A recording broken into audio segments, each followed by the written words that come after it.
Tengok ni, saya ada tablet Infinix yang terbaru ni.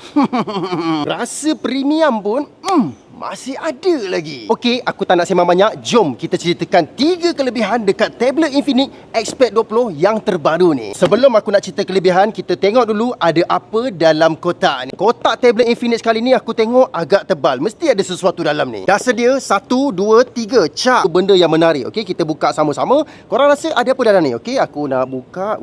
Macam dah tahu ni. 1, 2, sap. Wow, ini casing flip ni. Casing flip ni memang sangat berguna untuk sesebuah tablet. Okay, kita tengok apa fungsi dia. Okay, ini lubang kamera dia. Dan ini plastik keras. Yang ini yang boleh lipat-lipat. Adapter original Infinix 3 kaki pin berserta lubang USB dan kabel USB 2C 1 meter. Paling penting dalam kotak, tablet Infinix Expert 20 yang terbaru ni. Di bahagian atas kalau korang perasan ada satu lubang kamera, ada satu lubang flash. Dekat tepi dia ada volume up, volume down. Dan dekat bahagian atas kamera ni pula ada button on dan off. Dan ada satu speaker dekat atas ni. Kita cuba pusing dekat bahagian bawah pula.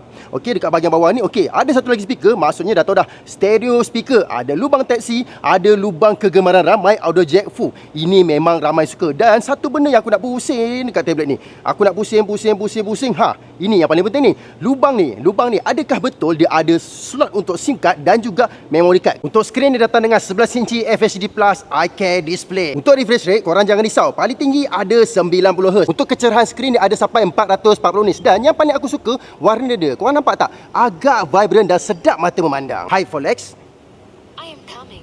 Tell me about photosynthesis. Nampak tak? Dia jawab pertanyaan aku melalui suara sahaja. Nak baca berita luar negara tapi tak faham bahasa, jangan risau. Lepas highlight je, ada Hi Translate dekat sini. Nampak? Nak translate bahasa depan-depan, tak ada masalah. English ke Korea, sekarang aku tengah buat. Kalau korang jumpa ayat gempak ke artikel gempak, gunakan 2 jari saja, sentuh dekat skrin. Ada sesuatu yang akan terjadi. Nampak? Dia scan saja. Splitting mode, ada full text mode. Korang pick on. Lepas tu korang pergi dekat notes, tekan dekat sini. Nampak? Dia dah paste dah ayat tadi. Sekarang aku nak masukkan SIM card dan juga memory card. Memory card dia yang paling besar sekali boleh support adalah 1TB. Bila dah masuk SIM card, lepas ni aku dah tak risau dah nak online dekat mana-mana sekalipun. Storage dalam tablet tak cukup, tak ada masalah. Korang nampak tak? Aku dah masukkan memory card. GSIM dia tidaklah terlalu berat. Dan cara nak gunakan dekat kedai minum mudah saja. Buka, gunakan dia punya casing flip ni, lipat macam ni, okey. Korang boleh layan buat kerja, main game, tak ada masalah. Lepas tu lipat balik macam ni, dah nampak hazmat dan tarik beg,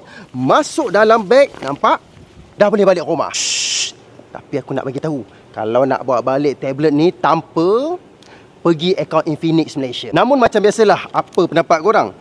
Baik beli tablet Infinix Expert 20 yang terbaru ni ataupun